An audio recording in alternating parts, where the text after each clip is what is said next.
Okay, quick story to tell. Last night we were kind of got up on this ridge that you can see behind me, and started setting up camp. And I got my tarp up, Bielka got her tent up, and it started to slightly rain, but it kind of looked like thunderstorms were coming, and there wasn't enough time to get our stuff packed down. So I stayed under my tarp while it torrentially poured and hailed and sprayed everything underneath my tarp, completely soaked. Fortunately, I had the forethought to not take out my sleeping bag or any of my dry stuff, just my bivvy got wet. But me and Bielka both stayed in her notch last night, kind of just sleeping on the ground, and it worked. I actually slept okay, but one of those things that you learn. I should have known, normally with a tarp, don't sleep up on a ridge, so for next time. But we got a great view in the morning, so that's kind of cool.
Bumblebee way over there.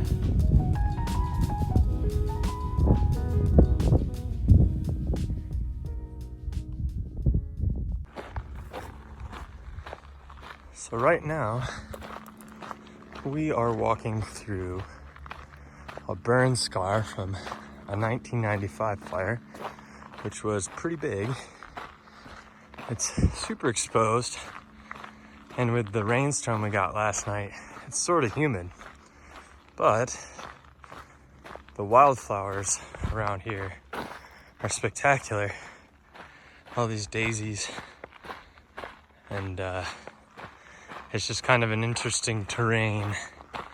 But we got about 10 miles of this before we get to our next water source.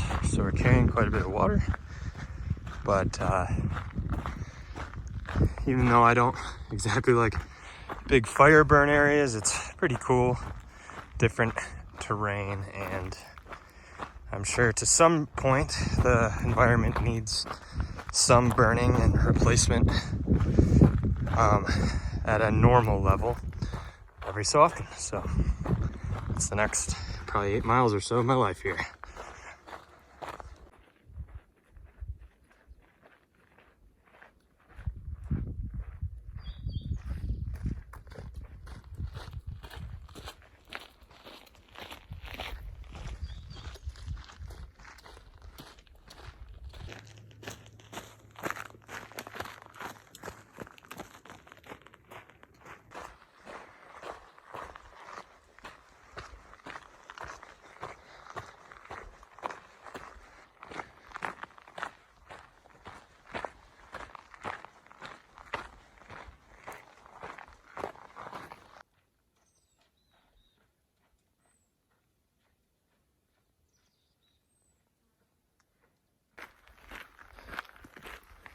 So this section's been kind of neat. It's part of the burnt out fire, but it's been kind of under tree canopy. So I'd say maybe a third of the trees survived, maybe a quarter of them, but between all the dead ones, there's the ones that did survive, and then there's a ton of grasses and flowers and stuff underneath it, which is probably what you want to see after a fire. And it feels like the fire didn't get hot enough when it was back in 95 to where it burned everything, in this area anyway. So there's still quite a bit of, canopy cover, so it's not like I'm dying in the heat. But it's probably in the mid 80s, and but it's nice. Your legs feel nice and loose. So just keep on keeping on.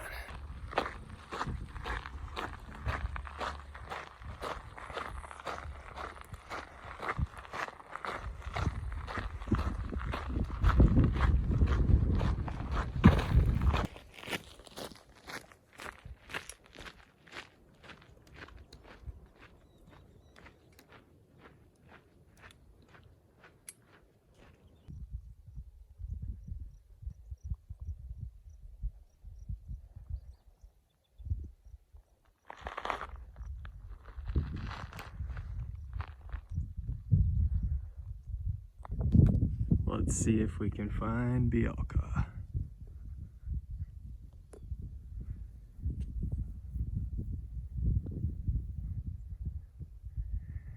Just below those rocks right there.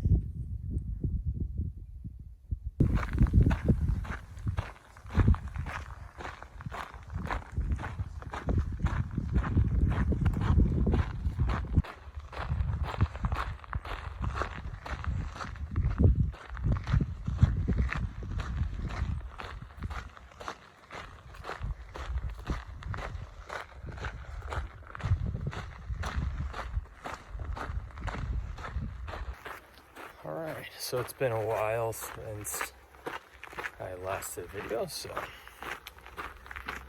just stopped at a pit stop along the road at Scraggy Trailhead, I believe.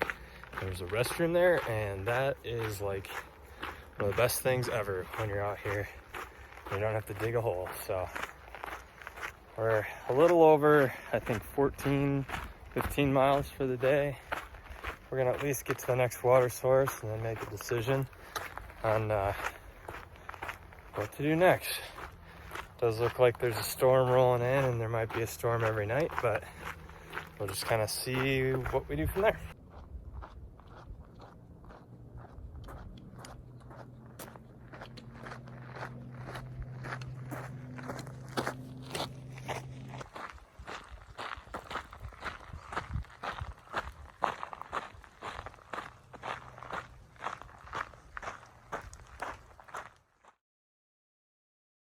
Alright, so we made it into camp last night. It threatened storm, but it never did. Now, just leaving. It's day 3. Yesterday we did 18 miles. And today we're looking to do around the same. And we'll enter the Lost Creek Wilderness. So, should be exciting.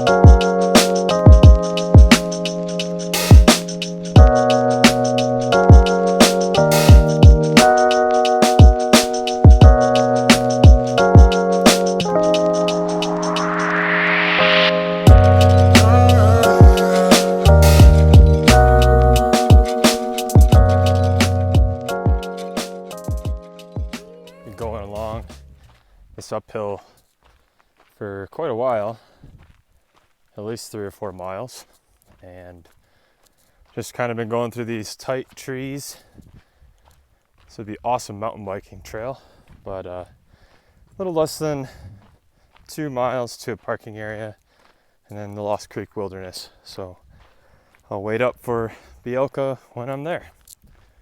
But it's been a little humid but overcast all day, so it's not too bad.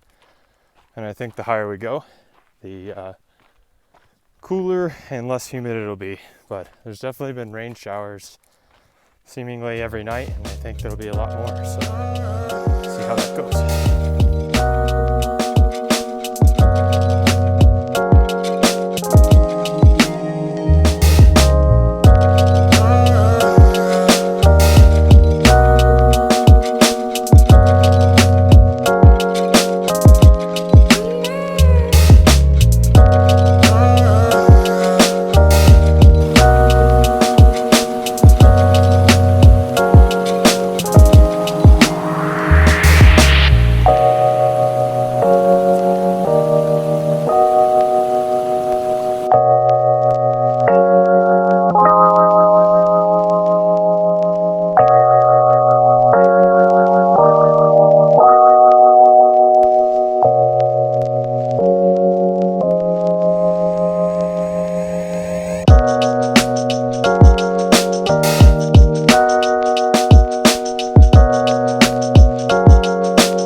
So after 21.5-ish miles, we made it to camp.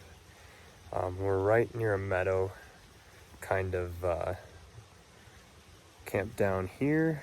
I think Kenosha passes tomorrow, but it was a pretty fun day hiking through the Lost Creek Wilderness, and we'll see what's next.